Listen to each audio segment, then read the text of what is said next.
दर्शकों, इस वक्त जिस तरीके से मायावती ने आकाश आनंद की बीएसपी में वापसी कराई और इसके साथ ही एक बार फिर से उन्हें उत्तराधिकारी घोषित कर दिया और पार्टी का संयोजक भी बना दिया, ऐसे में अब चंद्रशेखर आजाद से उनका सीधा मुकाबला होने वाला है।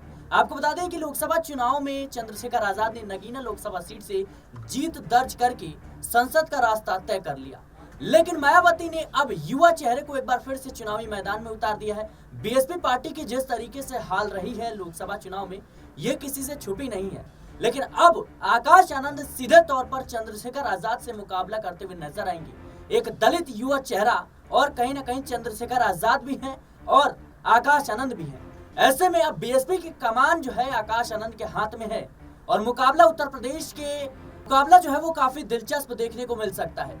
लेकिन इन सब के बीच एक बड़ा सवाल यही है कि जो दलित वोटर्स हैं वो किस पर भरोसा करेंगे, किसके साथ हो जाएंगे, क्योंकि इस लोकसभा चुनाव में एक बात तो खुलकर सामने आ गई कि मायावती से दलित जो वोट बैंक है वो कहीं ना कहीं शिफ्ट होता हुआ नजर आया इंडिया गठबंधन की तरफ, चंद्रशेखर आजाद की तरफ।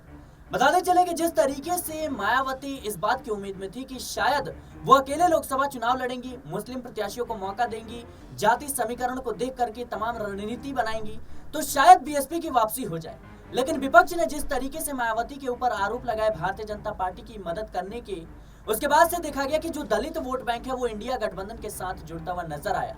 अब चंद्रशेखर आजाद का जिस तरीके से ग्राउंड लेवल पर हम देख रहे हैं उनकी एक्टिविटीज को, कहीं ना कहीं अब उत्तर प्रदेश की राजनीति में दो विकल्प पेश होते हुए नजर आ रहे हैं दलितों के बीच, चंद्रशेखर आजाद और मायावती।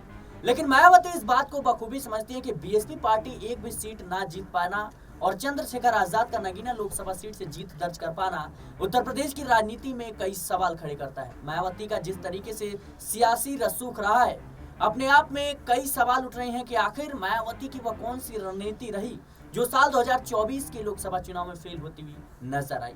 लेकिन अब मायावती ने आकाश आनंद की वापसी करा दी है। युवा चेहरा, काफी जबरदस्त उनका भाषण हमें देखने को मिला लोकसभा चुनाव के दौरान। जिस तरीके से भारतीय जनता पार्टी के खिलाफ उन्होंने मुखरता से जो है आक्रोशित पूर्वक जो है अपनी बातों को रखा और जाहिर सी बात है इसी भाषण के चलते उनके खिलाफ कार्रवाई की गई।